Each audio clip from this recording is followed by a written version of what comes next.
চাঁদপুরের ফরিদগঞ্জের শান্তগ্রাম বড়গাঁও, যেখানে হাসিখুশির আড্ডা, পারিবারিক বন্ধন আর প্রতিবেশীর সখ্যতায় ভরপুর থাকার কথা, সেখানে সোমবার 11ই আগস্ট দুপুরে নেমে এলো শোকের ছায়া।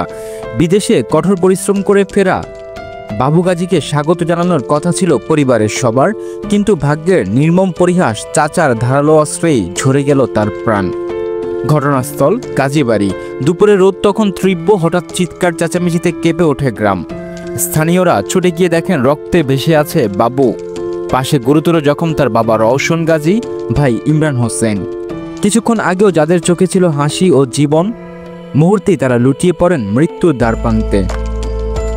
পুলিশ ও স্থানীয়দের ভাষ্য অনুযায়ী বিদেশে যাওয়া ও টাকার লেনদেন নিয়ে দীর্ঘদিন ধরে ভাতিজা বাবু ও চাচা হাসান গাজীর মধ্যে বিরোধ চলছিল।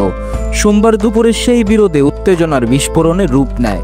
হাসান গাজী ও তার দুই ছেলে শাকিল রাকিব ধারালো অস্ত্র দিয়ে বাবু ও তার ভাই এবং বাবার উপর ঝাঁপিয়ে পড়ে।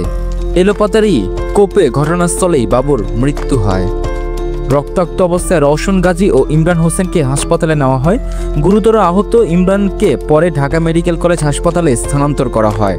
ঘটনার পর স্থানীয়রা ঘাতক হাসান গাজীকে আটক করে পুলিশের হাতে তুলে দিলেও তার দুই ছেলে শাকিল ও রাকিব গা ঢাকা দিয়েছে।